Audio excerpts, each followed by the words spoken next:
जय जिनेंद्र। आज कहानी लेके आई हूँ। कहानी है भामा शाह की महिमा। भामा शाह का नाम सुना होगा आपने। मुग़ल शासन जब हमारे यहाँ पर थे तब हमारे यहाँ पर वीर महाराणा प्रताप मेवाड़ के शासक थे। बहुत ही वीर थे, साहसी थे, योद्धा थे। और जो भामा शाह थे वो उनके सेनापति थे। अब हल्दी घाटी का युद्ध हुआ और मुग़ल साम्राज्य मेवाड़ पर नज़र लगा के बैठा था। मुग़ल साम्राज्य के पास सेना अधिक थी, संसाधन अधिक थे और महाराणा प्रताप के पास संसाधनों की कमी से उनको हल्दी घाटी का युद्ध हुआ और उसमें हार का सामना करना पड़ा। और फिर वो मुग़ल शासन से पीछा छुड़ाने के लिए वो जंगलों में छुप के रहने लगे। मतलब इतनी मुसीबत भी उठाई, उनके बच्चों तक को उन्होंने घास की रोटी भी उनको खाना पड़ी। और उनका मन अपनी मातृभूमि के लिए बहुत तड़पता था कि किस तरह से मैं अपनी मातृभूमि को वापस हासिल करूं। और वो दिन रात इस चिंता में रहते थे, लेकिन वो क्या करें। उस समय में भामा शाह ने अपने जीवन में जो भी अर्जन किया था वो महाराणा प्रताप के पास आए और उन्होंने कहा कि तुम मेरे मित्र भी हो और अभी हमारे मेवाड़ पे संकट का समय आया है।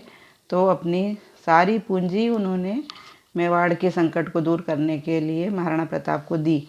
मतलब इतना धन था कि उनके महाराणा प्रताप 25,000 सैनिक 12 वर्ष तक खा सकते थे।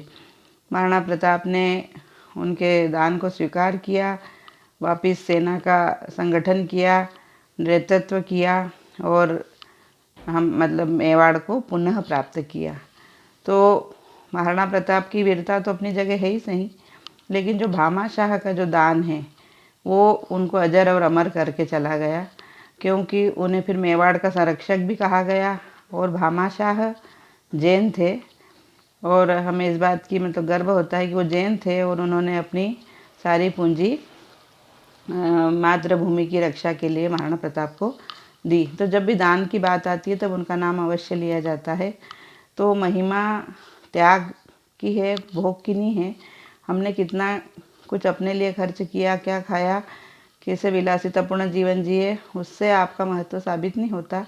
आपका महत्व होता है कि आपने अपने जीवन में क्या परोपकार किया, किसी को क्या दिया। आज जब हम इस कोरोना वायरस के महासंकट से गुजर रहे हैं तब ऐसे समय में सभी Tata group, Ambani group, Adani group, Prem ji, Azim ji और भी कई दानवीर हैं, अक्षय कुमार, जिन्होंने कि अपने हाथ खोल दिए कि राष्ट्र पे आए संकट को निपटने के लिए।